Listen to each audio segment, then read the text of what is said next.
Qué gusto que nos acompañen, bienvenidos, bienvenidas. Hoy estoy segura que vamos a tener una charla que van a disfrutar muchísimo porque nos acompaña el ministro en retiro, José Ramón Cosío. Qué gusto, José Ramón, gracias por estar con Al nosotros. contrario, Elisa, gracias por la invitación, por estar en esta casa. Un lugar hermoso, ¿no? Lugares históricos. Y hoy vamos a hablar un poco de la historia, José Ramón, porque 2 de octubre no se olvida. No, no se olvida. O sí se va olvidando por ahí, tú no. Pues has escrito libros al respecto, tienes uno, el del 68, que es, pues se ha conocido por varias personas, otros que estarás presentando también, ¿no? Le has dedicado tiempo a este tema. Pues, ¿Por mi- qué? ¿Por qué? pues mira, salí de la Suprema Corte ya hace algunos años. Ahora se van a cumplir ya 5 años, fíjate, 5 cinco de tu años. salida? Sí, salí un 30 de noviembre del 2018. Mm, Tenía yo algunas notas que había ido analizando de los 60 tomos del expediente judicial que se abrió en contra de quienes participaron de diversas maneras en el caso del 68. sí. Entonces lo acabé de organizar y lo publiqué, le puse como nombre Biografía Judicial del 68, allí con los amigos de debate de la editorial, Ujú. y es una historia, yo creo que la única que se ha escrito sobre todo el proceso judicial. Ya sabemos con las marchas, los movimientos, los comités, etcétera, pero sobre el proceso judicial es el primero, de forma que viene muy a cuento. Bueno, y además, qué interesante poder, conocer, pues, aspectos de la vida que seguramente quienes no lean tu libro, pues, no se van a enterar, o quienes no escuchen tus entrevistas o las presentaciones. José Ramón, ¿hay algo en particular que te llamara más la atención, que te impactara? Y ahorita vamos a los detalles. Fíjate que una cuestión, durante mucho tiempo la gente, las conversaciones, pensaban, suponían que lo que está en un expediente judicial es como una especie de recreación del Estado, como si todo estuviera ahí muy concentrado, Mm, muy claro. Y en los libros que he estado y algunos artículos que he estado escribiendo, lo que me ha parecido muy importante, Lisa, es que el Estado deja huellas en los expedientes judiciales que suponía o que pretendía que no quedaran marcados. mm, Esto me ha parecido como fascinante, ¿no? Después de haber estado tantos años en la Suprema Corte resolviendo asuntos, viendo pues los litigios, cada uno de ellos de sí. gran importancia para las personas, etcétera. Aquí entonces decir, a ver, pero todo lo que está en el expediente es lo que debe estar en un expediente o hay Mm. acciones, déjame decirlo así, de fuera que otras personas tomaron en otro lugar y que las trajeron al expediente. Cuando lo ves así el expediente, entonces aparece un mundo Ah, muy rico, muy sí, sí. completo y muy complejo. Y qué riqueza y qué interesante porque, pues sí, ahora sí que no quede huella, que no quede Exactamente, huella, pues ese es, sí, esa podría ser la intención de muchos gobiernos o de muchas autoridades que participan en acciones delictivas, que por por ejemplo, supuesto, o en represión, en fin. exactamente. Y eso es parte de lo que en muchas ocasiones, nos imaginamos, varios mexicanos, mexicanas que decimos, bueno, cuando alguien se abrió el expediente de la guerra sucia, Sí, dije: "Uf, pues, ¿qué tan manoseado o no, o completo o incompleto puede estar un expediente de hace décadas?". mira, en este caso, el del 68 son 60 tomos, Ujú, muy grandes, muy gruesos, que se abren en agosto del 68 ujú, y se cierran realmente hasta diciembre del 70. Entonces, son 60 tomos, vas viendo comparecer a todas las personas y hay elementos muy interesantes. Yo creo que se había analizado, insisto, el movimiento, los levantamientos, ujú, las ayudas, todo eso. Pero cómo el Estado, a mí me pareció esto interesante, cómo es que el Estado se representó a sí mismo el movimiento 68. mm, Los primeros dos ciclos de órdenes de aprehensión, de detención, es contra comunistas, no tenía nada que ver contra los estudiantes. Entonces, el Estado pensó que estaba actuando o quiso actuar frente a comunistas. Salieron el 29 de agosto, salieron de aquí, de Salto del Agua, muy cerquita aquí, Sí, fueron caminando, llegaron al hemiciclo a Juárez y ahí se dispersaron. Luego hubo unos golpes, efectivamente, pero gente del Partido Comunista, de las Juventudes Comunistas, que no habían participado, nada tenían que ver, algunos estaban en el cine, otros estaban en su casa, etcétera. Uno está con su novia y su suegra ahí en una reunión, etcétera. Fueron y los detuvieron. 3 días después vuelven a detener comunistas. Entonces, esto te da una idea de lo que el Estado quería hacer. Yo sé que no todos ellos, los del 68, eran comunistas, que no era un movimiento comunista, pero el Estado actuó como si fueran comunistas. Eso es hubieran brutal. estado o no hubieran estado en esa marcha, iban por esto. Además, habla también de la época Por y del supuesto. momento histórico a nivel mundial en donde, bueno, de pronto tenemos todavía esos resabios, pero esta idea de comunistas, o sea, ya era una etiqueta suficiente para que pudiera ser víctima de persecución. Por supuesto. Por supuesto. Entonces van, los detienen bajo la ¿Mm? idea de que son comunistas. Y si tú ves la lista, dice fulano de tal, miembro del Partido Comunista, fulano de tal, de las Juventud, y los van describiendo. Después se hace grande el movimiento. Y ahí el Estado empieza a incrementar las acusaciones. Las primeras eran daño ¿Qué en era? propiedad ajena, habían roto unas ventanas, habían detenido unos autobuses, Mm. en fin. Y va creciendo, las últimas acusaciones ya son de terrorismo, acopio de armas, Ah. crímenes ya muy graves, y te das dando cuenta que el Estado va reaccionando de mala manera porque no hay mucha imaginación. Eso también es muy interesante. Uno piensa que es un Estado poderoso, que todo lo controla, que todo lo ve, que todo lo sabe. No es cierto. Se va construyendo. Total, todos acaban en la cárcel después del 2 de octubre. Muy bien. Y ahí entonces, este es un segundo elemento. Como forzaron tanto las cosas para poder tener gente en la cárcel, cuando el proceso se empieza a formalizar, cuando los defensores empiezan a intervenir, se empieza a romper todo el Ah, proceso. Un ejemplo, había unos informes de los policías judiciales, que entonces era la policía que auxiliaba al Ministerio Público, donde decían, un policía, duraba 48 horas el informe, había estado en Zacatenco, había estado en CU, había estado en la ciudad, un informe así como perfecto. Cuando es el careo con los detenidos o con sus abogados, se cae todo el informe. Entonces, lo que te ujú. das cuenta en el expediente es que esos informes los hizo la Dirección Federal de Seguridad, Sí. se los entregaron a los policías judiciales los presentaron como propios y claro, a la hora del careo, pues aquello no tenía pies ni cabeza. ¿Quién estaba al frente de la Dirección Federal de Seguridad en ese Gutiérrez Barrios, Fernando Gutiérrez Barrios, Sí, don Fernando, es que don Fernando. don El Fernando Gutiérrez secretario de Barrios. Gobernación era, ya lo sabes, pues Luis Echeverría, Ajá, y el general García Barragán está en la Secretaría de la Defensa, el García presidente ya Barragán. sabemos Díaz Ordaz, pero entonces te vas dando cuenta de que hay una construcción que no se corresponde al expediente. Mm, A ver si lo puedes decir, mira, a ver sí, si me sí. lo puedes decir. Si tú vas a un litigio, digamos, de lo que sea, un juicio de arrendamiento, un divorcio, lo que sea, pues tú te vas dando cuenta que A dice A, B contesta, se va haciendo una litis, como Ujú. decimos, hay pruebas, hay sentencia. Y se va Pero construyendo sobre la marcha, sobre eso. con Pero los testimonios. exactamente, aquí te das cuenta que los elementos caían Sí, así de se fuera, construyó toda una historia y luego llegaron los testimonios que no. que no pegaban. Y tan grave es Mm. esto que se dicta sentencia en noviembre de 70, poquito antes de que Luis Echeverría tomara la presidencia de la República. Y el 26 de diciembre del 70 empiezan a dejar ir, no a liberar, a dejar ir a los sentenciados. Y les dicen Ah. cosas así como váyase usted a muchos países así. Entonces, ¿Y qué es a dejar ir? O sea, pues que le es. decían váyase. les- Tenían una sentencia Ay, condenatoria, así. Entonces se van, uno de ellos cuenta inclusive ahí en una cuestión que dice, pues yo no sé si me iban a aplicar la ley fuga, ¿eh? pues O sí. sálgase y para después se Y quiso escapar y le daban un balazo. disparar o algo, Estaban en qué miedo. Lecumberri todavía. Entonces el tema es, y algunas mujeres estaban en la cárcel ahí en Iztapalapa, la cárcel en Santa Marta, las mujeres. Mm. Entonces unos se fueron a Sudamérica, otros se fueron a Europa, sin que se hubiera revocado la sentencia. Es una irregularidad muy, digo, qué bueno que lo sacaron, pero lo sacaron en una condición altamente irregular.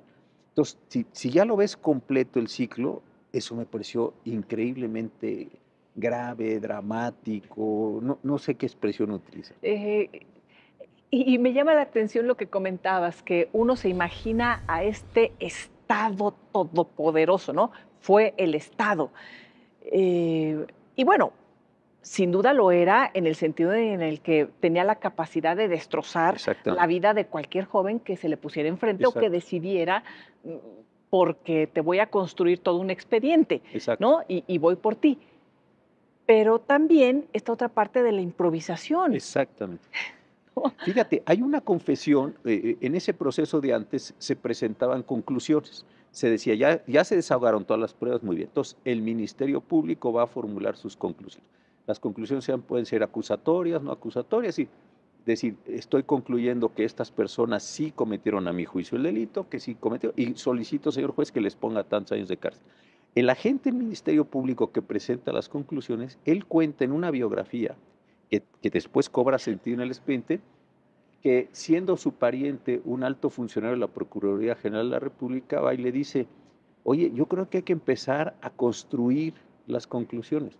Y él las empieza a construir y se inventan una teoría de que en mayo del 67 un Ajá. grupo de personas había ido a La Habana a una reunión de un grupo de las Américas y que allá habían hecho la construcción. O sea, te das cuenta que las conclusiones no tienen nada que ver con Increíble. el expediente. Entonces, eso es lo que yo Ah, te decía. Si ves el expediente en su totalidad, dices, oiga, esto que está concluyendo, no tiene nada que ver ni sí. con la investigación. Entonces quedaron como lo que te decía, lo que no quede huella, que lo decías tú muy bien, las grandes huellas del Estado mexicano sobre un expediente y dices, pues era un Estado muy represor que usaba a la justicia para hacerle decir a la justicia lo que quería que dijera. En esta en estos expedientes, en estos 60 tomos, ¿quiénes aparecen? ¿Hay nombres que son más familiares para el común de los estudiantes en la ¿No? actualidad, de Ah, ¿de nosotros, los de acusados? sí, sí, sí, Sí, claro, o todos. sea, ¿quiénes estaban ahí? Mira, pues está así gente muy, muy importante, José Revueltas. Sí, Revueltas en un momento dado inclusive hace una defensa muy, muy correcta, le dice al abogado que era un defensor de oficio, joven, no se comprometa usted porque si me defiende bien, lo van a lastimar a usted y si me defiende mal, me voy a salir lastimado yo. Entonces hágase a un lado y yo me voy a defender a mí mismo. Y hace un discurso muy bueno. Está desde luego Eberto Castillo, que es sí, también, lo ves ahí, y después pues todos los jóvenes que entonces estaban ahí, Pablo las Gómez, jóvenes promesas. las jóvenes promesas de entonces, todos, Sí. todos, todos fueron en ese expediente y Ah, todos estuvieron detenidos sí, en ese momento. También es interesante que en el año nuevo del 69, yo creo que como medida para disciplinarlos, abren a los que le llamaban los presos comunes así es, y los dejan a ir y los golpean, para para golpearlos. golpear, les roban todo, Sí, los maltratan, los vejan. Hay sí. un miembro, un joven miembro del Partido Comunista que trata de tener la reja durante un tiempo, hasta Mm, lo golpean muy salvajemente, mm, inclusive parece que lo apuñalan ahí. En mm, fin, y estos eran los presos comunes que se los echaron a los comunistas bajo esa idea. sí, Entonces esto es terrible. También hay 5 mujeres, la Tita, la Nacha, que las llevan a Santa Marta, así es. al reclusorio de mujeres, ahí están ellas y las llevan Mm, a las audiencias. Entonces, prácticamente todos pasan por ese proceso del sí. 68.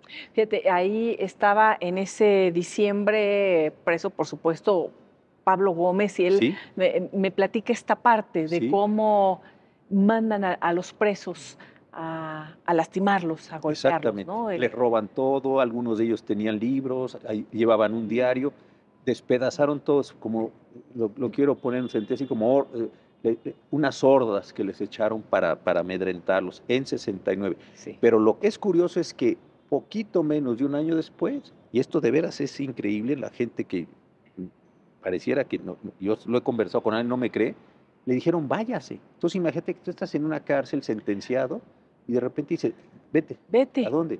Pues vete a Uruguay, vete a Perú, vete a España, ahorita. Entonces dice uno de ellos, dijo, oiga, y por eso lo contaba, y si salgo y me dicen que ley fuga y me pegan un balazo estos por Claro. la espalda, entonces muchos no creen, total, se fueron. 6 meses después ya estaban regresando.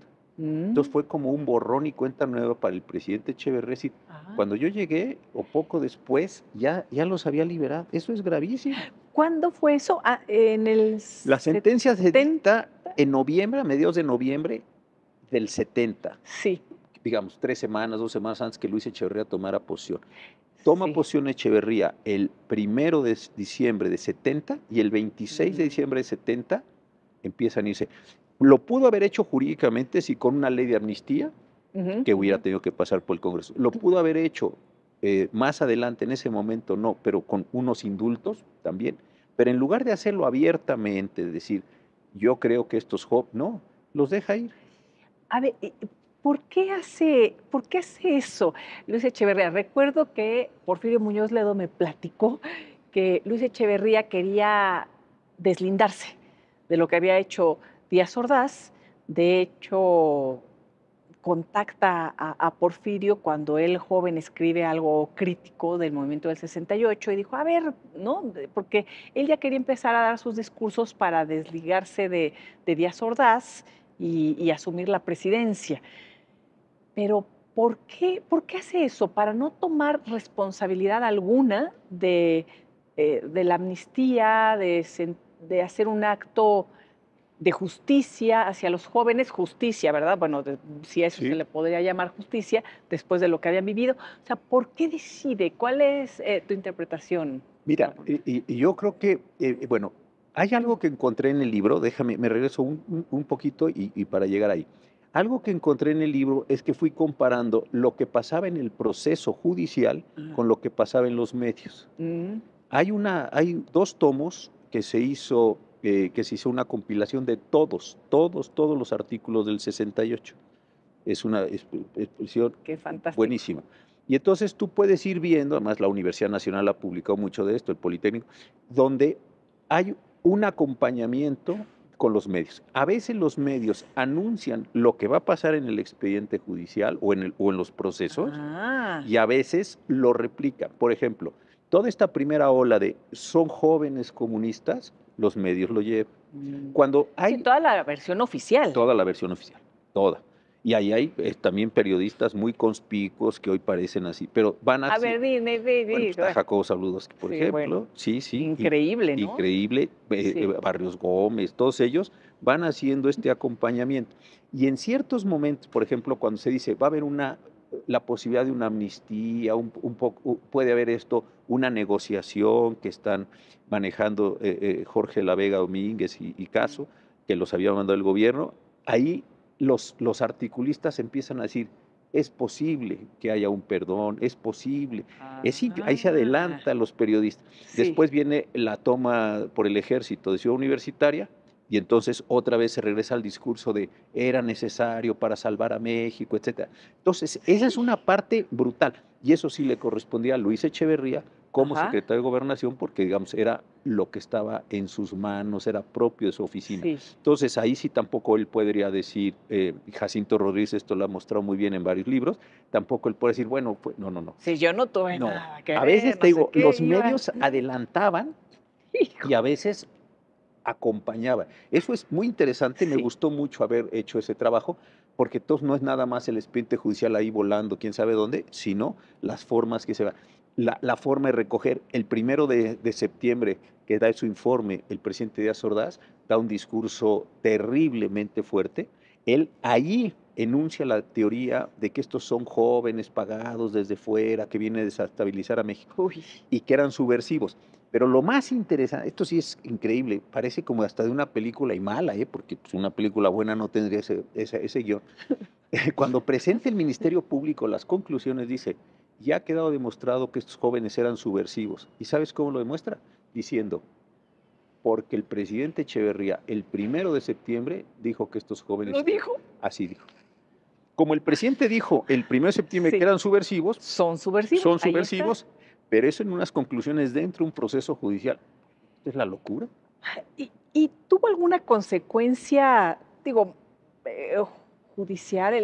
No sé, esto de váyanse, les abrimos las rejas y ahí nos deshacemos de usted. O sea, no sé, de ahí qué sigue, ya nada, simplemente se diluye. Se diluyó.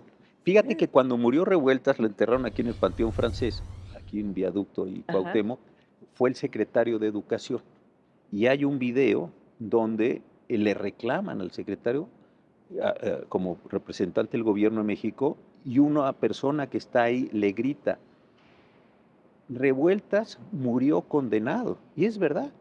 ¿Por qué murió condenado? Pues porque O sea, hubo sentencia hubo sentencia condenatoria y después ya nada más le abrieron la y reja. se fueron la reja. Entonces, Revueltas murió y todos los demás tenían una sentencia, sí, porque esa sentencia nunca se revocó, no hubo un amparo, nada, porque váyanse a su casa y el expediente se guardó y se metió. Claro, cuando viene todo el tema de la fiscalía especializada, todos esos documentos se hacen públicos porque son documentos de la guerra sucia, tú lo Sí, decías. sí. Bueno, pues ya son de libre acceso porque así se determinó por el gobierno federal. Pero murió y así le gritan al secretario de Educación en el Panteón. Es una ceremonia muy emotiva, está bien, hay videos de esto. ¿Quién era? Era... Bravo Aguja. Y le gritan, señor, usted está de un gobierno represor y está usted asistiendo al sepelio de un hombre que murió condenado. Ahí tienes una explicación, digamos, de esto, ¿no? Sí. Me gusta la idea de poder ir reconstruyendo y con esta visión que hiciste, José Ramón, de ir viendo lo que decían los medios, el expediente judicial, lo que el propio expediente expresa, Sí, ¿no? sí. Más allá de la versión oficial, porque ese es uno de los cuestionamientos que nos podemos hacer, de decir, bueno, ¿qué vamos a encontrar en un expediente totalmente oficial hecho por un gobierno autoritario? Sí. Fíjate, esto es importantísimo. Mira, qué buena pregunta. Te voy a decir por qué. Porque, déjame, lo voy a poner así. El gobierno quiere hacer algo muy serio y lo quiere hacer adentro del expediente. Muy bien. Pero el expediente tiene sus propias reglas, tiene sus propios ritmos, buenos o malos, ¿eh? Y se van viendo como los agujeros, se van viendo los huecos, se van viendo las contradicciones, porque el expediente no está hecho, o los procesos no están hechos para que tú le metas lo que tú quieras, porque la propia dinámica del proceso te va abriendo. Por ejemplo, para mí de las cosas más interesantes fueron los careos. Digo, si tú lees el Ajá. informe, es un informe que empieza un martes, te estoy inventando, y termina un jueves. Entonces, y este señor dice, fui aquí, vi esto, fui aquí, aquí mataron, aquí subieron, aquí... Dice, oiga, este señor, con 3 policías de esos que tuviera el país resuelves toda la criminalidad, ¿no? Eran unos tipos geniales. Sí. Llega el día de los careos y entonces le preguntan, oiga, ¿usted qué pasó con esto? No, eso yo no lo vi porque yo no hice esa parte del informe. Oiga, ¿y por qué dice eso? No, no, yo realmente no estuve ahí. Entonces, lo que quisiste forzar de fuera para que quedara adentro, Ujú. cuando llegó adentro, se despedazó. Y es tan patético, es como de tanta debilidad del Estado. Ejemplo, cuando van a hacer ahí en Tlatelolco, en el edificio Chihuahua, después de los incidentes, de los muertos, una cosa muy grave, hacen, por ejemplo, una prueba pericial. Dice así la Mm. prueba pericial. Se demostró con un perito que si se avientan cosas desde el cuarto piso y esas cosas pueden caer a un patio. Oiga, pues eso no necesita un perito para decir eso, ¿me explico? Y se Sí. avientan cosas. Luego le quisieron dar como un tono así de degeneración, porque dice, se entró a la casa de unos delincuentes. Había revistas pornográficas, lencería femenina y condones. Como diciendo, híjole, eran unos degenerados, estos Comunistas, no, bueno, comunistas. comunistas Pero de gente, o entonces, sea, pero lo ponen así como si hubieran dicho, cosa. bueno, estos señores por tener eso estaban así ya en el degener. Sí, sí, pues, ¿qué tiene que Sí, ver una cosa con otra? Cositas de esas sí. te vas dando cuenta que no pudieron armarlo al final y que Mm. quedó una cosa completamente despatarrada para todos lados. Despatarrada e inmoral, Ah, no, ¿no? por Porque, supuesto. pero, y además te escucho, José Ramón, y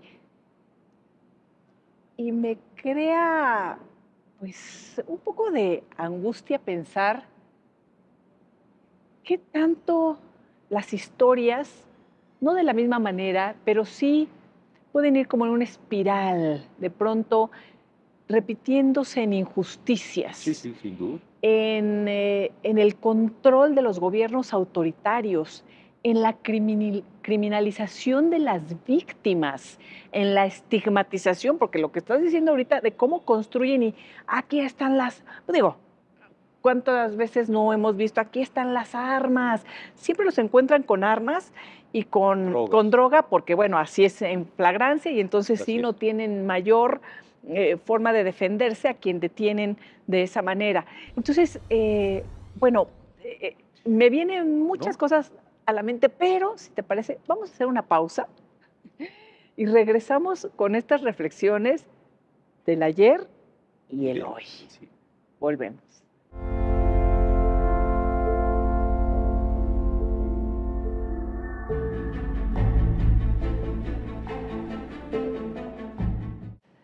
Y continuamos con esta rica charla con el Sí, sí, sí. ministro en retiro, José Ramón Cosío.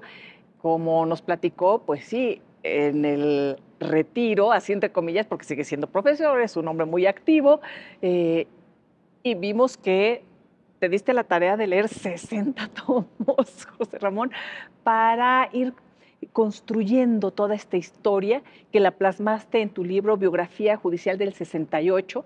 Y hablábamos de este ir y venir, que me gustaría en esta segunda parte de la plática, porque sí mueve muchas cosas, mueve el pasado y mueve el presente, todo lo que estudiaste, lo que descubriste, lo que viste, lo que percibiste. Y decíamos que no querían que quedara huella y que nunca se sepa. Tu A segundo libro, a ver, platícanos. a ver, este es otro libro que este sí está todavía muy reciente, todavía está en las mes de novedades. Ajá. Este es un caso muy interesante también que tiene su relación con esto. La historia es esta. El 5 de febrero de 1970, Mm. aquí en el Monumento a la Revolución, día de aniversario de la Constitución mexicana, una persona de nombre Carlos Castañeda se para en una esquina en Insurgentes, ahí cerca del Monumento a la Revolución, Ajá. tiene una pistola, ve pasar un automóvil, oye o confunde por los gritos pensando que viene en el automóvil el presidente Díaz Ordaz, saca la pistola, dispara, agujera la puerta trasera del automóvil, es el coche en el que iba en realidad el general García Barragán, se traba la pistola, se encasquilla, lo detienen, lo llevan a la Dirección Federal de Seguridad, ahí lo tienen 10 días con unas torturas Uy. terribles que se describen en un informe que está en el Archivo General de la Nación de la Dirección Federal de Seguridad entonces, lo llevan al campo militar número 1, ahí lo tienen detenido 4 meses, también en condiciones muy duras, y en lugar de llevarlo a un proceso penal, que era lo que Ujú. correspondía por la comisión de algunos delitos, lo declaran en 4 días incapaz mental, lo meten en una celda particular construida específicamente para él, pequeñita, una celda rodeada de una barda alambrada, tiene 24 horas durante 4 años seguidos a 2 agentes de la Secretaría de Gobernación, ahí lo destrozan con una serie de medicamentos, lo mandan al pabellón 5 ya muy deteriorado, muy Uy. lastimado, y cuando empiezan una serie de acciones de la Comisión Nacional de Derechos Humanos en el año 93, Mm, igual que el caso del 68, le dicen, ya está usted dado de alta, vive mm. 11 años en condición de calle y un día aquí en la colonia Juárez lo atropella una madrugada un automóvil y muere.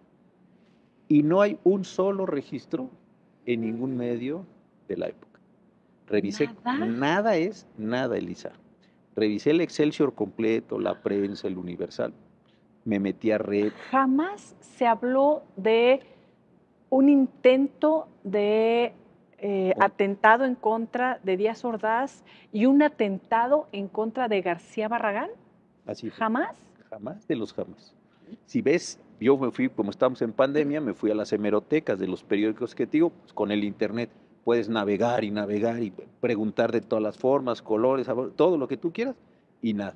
Había un artículo en jornada, 4 artículos pequeñitos de Gustavo Castillo, uno de Robert Samarripa en Reforma, sí, un documental de Alejandro Solar sobre la vida final Sí. del señor Castañeda, algunas consideraciones, pero como una noticia general, como un elemento general, no.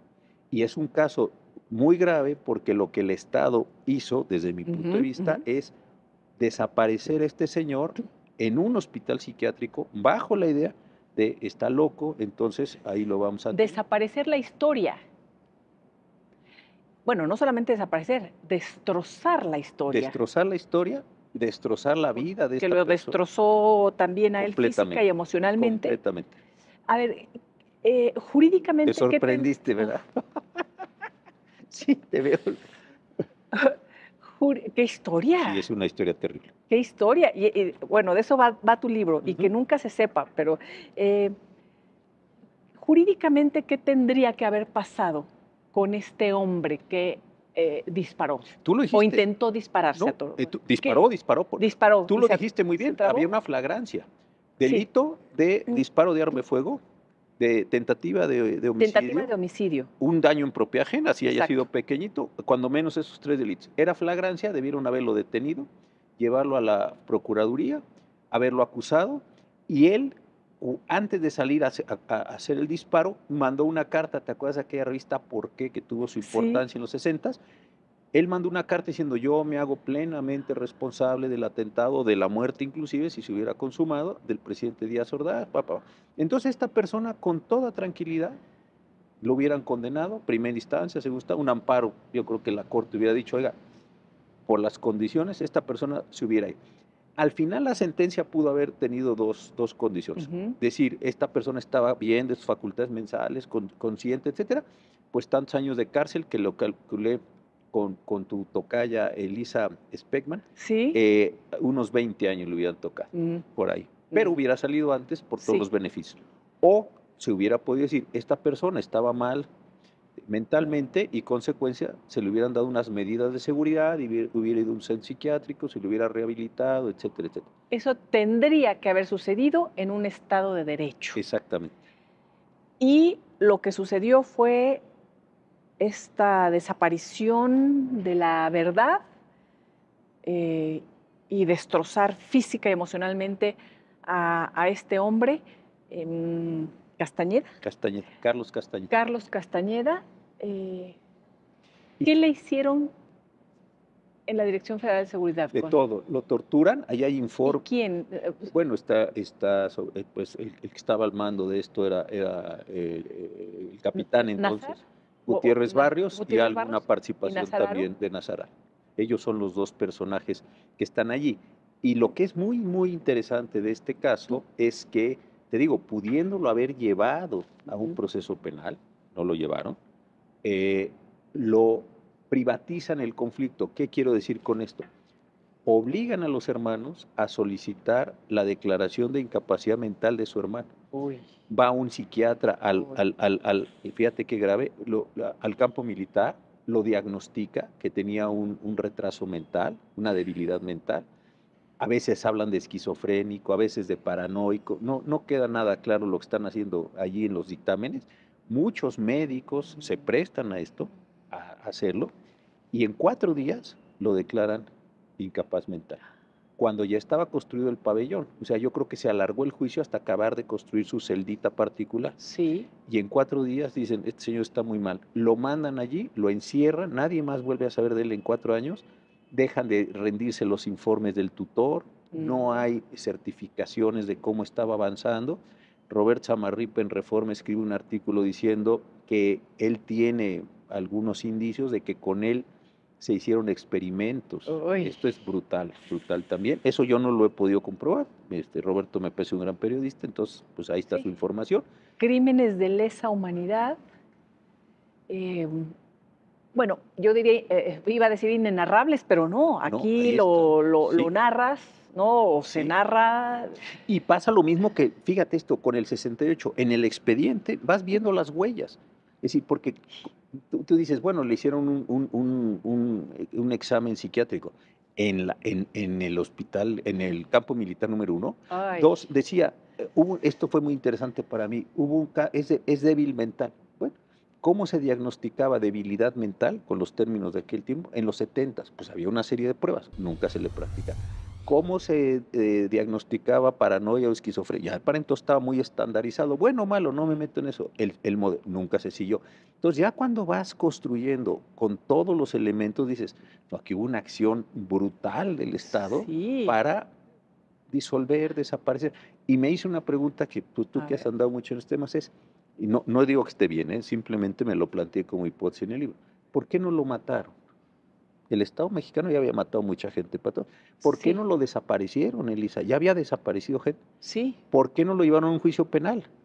lo que hicieron fue disolverlo así socialmente en esta condición. No querían mostrar ninguna debilidad Ese es el punto, exactamente.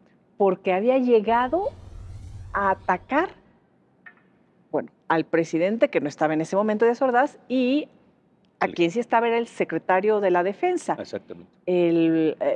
García Barragán. Barragán, padre de García Paniagua, abuelo de García Harfuch. Exactamente. No querían mostrar debilidad, no podían darlo a conocer. Esa es la hipótesis final, decir, Mm. y yo creo que es esta paradoja. A mí me daba la impresión, lo pongo ahí, que un Estado fuerte, un Estado que se siente seguro, dice, hubo una persona que quiso atentar con el Sí. presidente de la República, vamos a seguir un proceso y que le toque, perdón que lo diga así, lo que le tenga que tocar. Pero al revés de eso, un Estado que se presentaba tan triunfal, tan importante, no quiere que se sepa y entonces disuelve completamente el Sí. elemento. Cuando contamos estas historias, ¿cuánto tiempo ha pasado, José Ramón?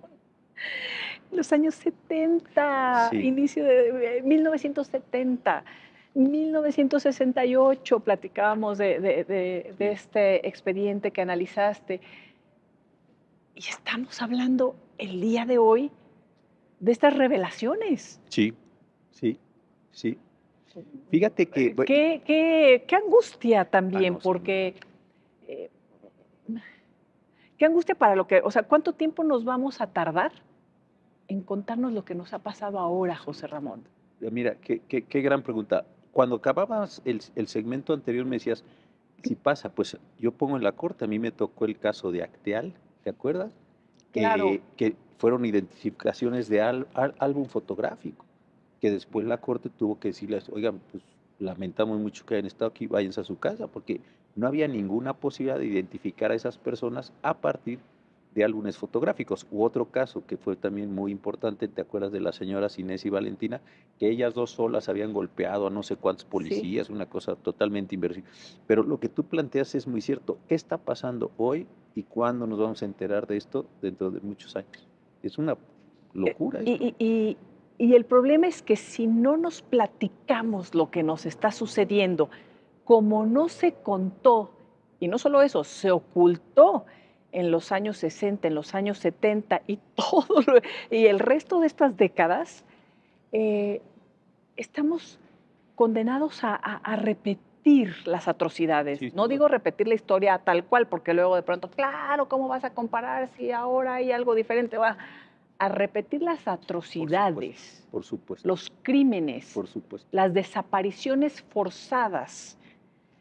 Yo estoy leyendo ahorita, en estos días, el libro de Marcela Turati Uy, ya sobre lo San leí, Fernando, ya lo leíste, ya lo leí, que me pareció un libro ya leí el de libro de una Marcela. increíblemente bien hecho, una Increíble. estructura, un armado.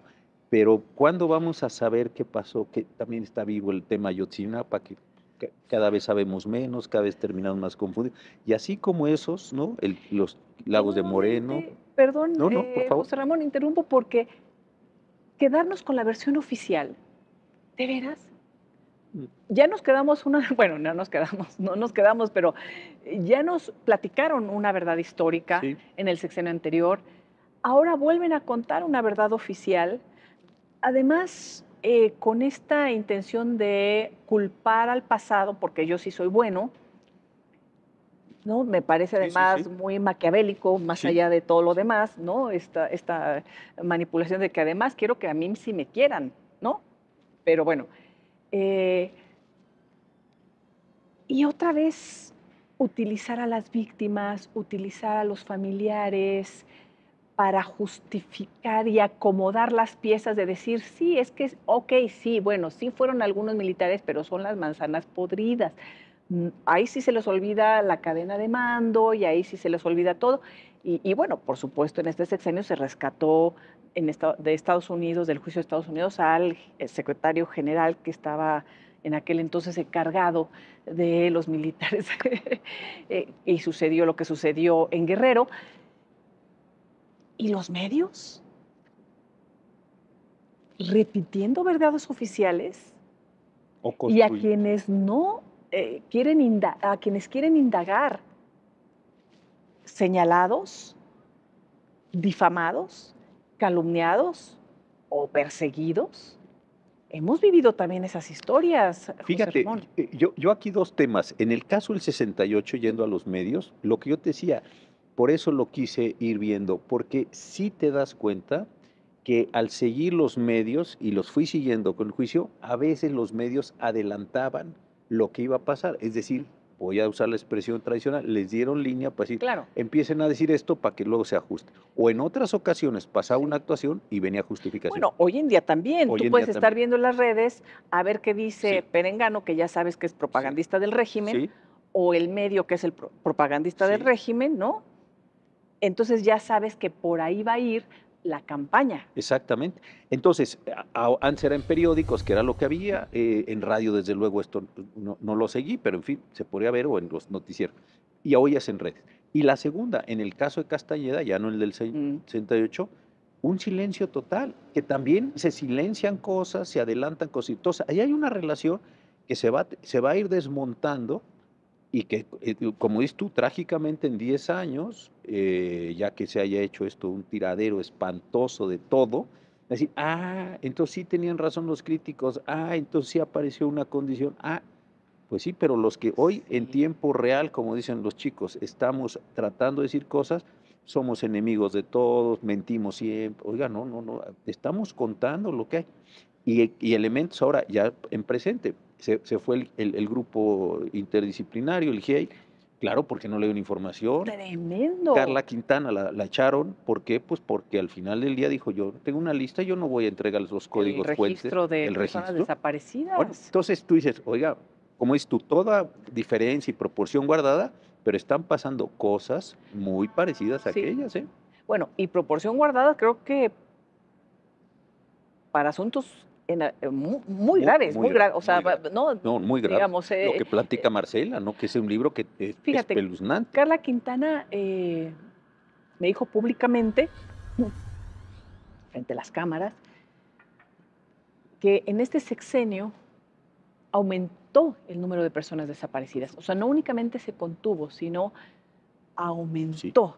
sin duda. Eh, Obviamente, también públicamente habló de estas diferencias, de las trabas que ponían en la Fiscalía General de la República y cómo convocó cuando ella estaba al frente de la Comisión Nacional de Búsqueda para que las personas denunciaran directamente porque no querían denunciar y además las fiscalías no quieren registrar, porque entonces Exactamente, las cifras alegres para los otros datos les salen muy bien. por supuesto. Entonces son cosas que dijo públicamente y que habrá que ir hilando, ¿no? Y habrá que ir conociendo los expedientes, las declaraciones, los libros como el de Marcela Turati, los informes del GIEI, todos los tomos y la cantidad de informes y el seguimiento que fue dando puntual del caso Ayotzinapa a lo largo de los años, Exacto. hasta decir ya no podemos más porque el ejército, la Sedena, nos está ocultando información.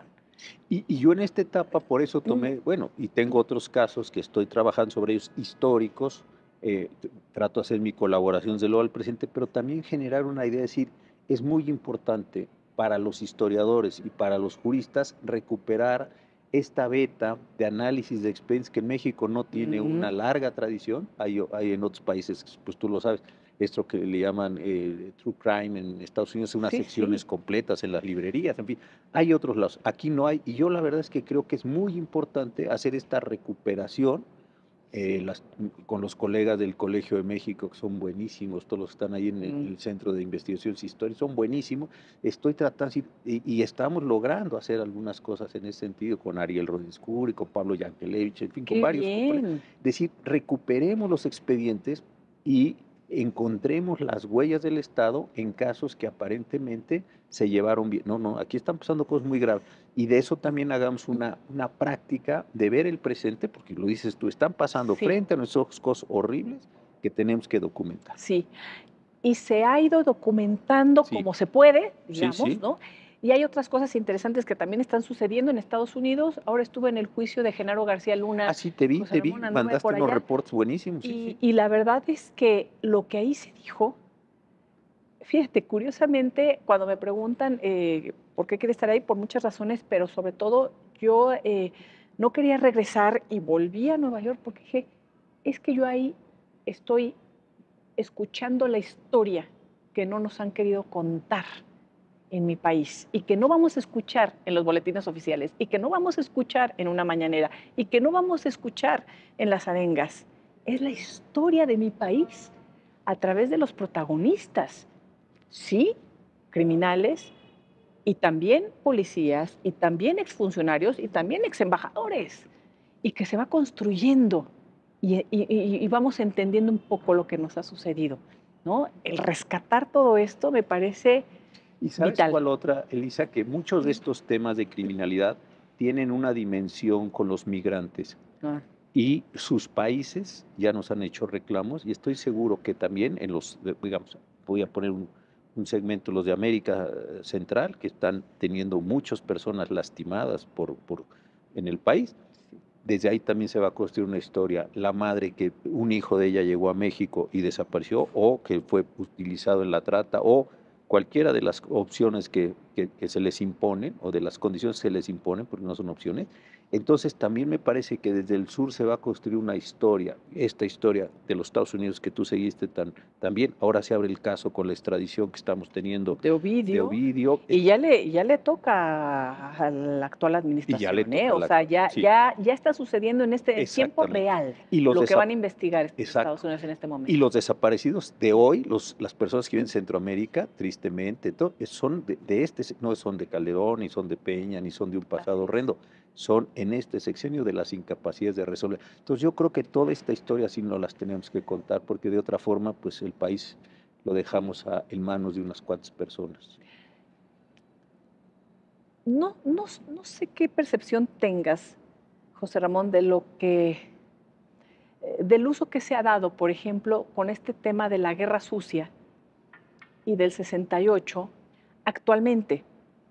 Y a mí me llamó la atención cuando convoca el presidente de la República a una, eh, es que no son encuestas a las, a, a votar por si eh, Sí, si se tienen que enjuiciar a los expresidentes o no, que no tuvo nada que ver, es que digo que no sé cómo decirle porque no tuvo nada que ver con lo que dicen que fue, una consulta, ¿no? ¿no? Pero es que ni No era fue eso, no, consulta, no, ni era nada. encuesta, ni era para enjuiciar a los expresidentes. Acabó ahí una pregunta que quería quedar bien con el presidente, más, o sea, una cosa rarísima, ¿no? Rarísimo. Pero nunca se mencionó a Luis Echeverría en ese juicio a expresidentes. Se le trataba así como punto y aparte, ¿no? Como muy suave. Sí, mira, no lo había pensado, tienes toda la razón, pero lo que pasó, pues ese es el inicio de la guerra sucia, ¿no? Es con él. Han Ujú. aparecido algunos casos de si tuvimos aviones o no de la muerte que fueron a tirar Sí, a jóvenes ahí en Acapulco, saliendo de las bases de allí de Acapulco. Tenemos todo el caso de la guerrilla en Guerrero. Es decir, ese es un sexenio siniestro que está lleno de cosas. Fue tan mala la acusación de la fiscalía queriendo acusar al presidente Echeverría de genocidio con el jueves de Corpus, pues que eso no tenía posibilidades de avanzar. ujú. Si yo creo que si se hubiera hecho una acusación sobre un homicidio, una condición, digámoslo así, más, Exacto, exacto, más aterrizado, más más sólido. aterrizada, pero sí que es algo tan grande que pues acabó frustrándose todo eso y acabó en nada. Pero sí también me parece que ese es un pasado que vamos a tener que recuperar, ¿no? Fíjate qué historias nos has contado, José Ramón. Esto pues tenemos que Sí, seguir ojalá, charlando, encantado. trabajando, Sí, platicando, sí, informando, comentando, analizando, ¿no? Porque esto de y que nunca se sepa, bueno, está además como para una serie, sí, sí, sí, es para una historia y sí, a sí, ver, sí, vamos a ver en qué acaba, pero yo creo que todo esto es una reflexión que está viva, es sí, una historia viva sí. y que y tiene vasos comunicantes además con lo que nos sucede ahora y con nuestros propios gobernantes. Sí. No, y tú lo pones muy bien, lo dijiste muy bien. Cosas que están pasando hoy, dentro de 20 años, alguien escribirá un libro y decir, y no se dieron cuenta que había esto, y miren este pedazo de información. Por eso es tan Sí, importante documentar, explicar, decir el presente, para si no podemos del todo resolver o enfrentar los problemas, dejar la mayor cantidad de elementos exacto. para que sí se sepa. Querido José Ramón Cosío, gracias por No, haber gracias. estado con nosotros, pues que sean muchas más Muchas y gracias. sigamos documentando, informando, platicando, porque aquí que sí se sepa, Que sí se que sepa. sí se sepa. Muchísimas gracias por habernos acompañado.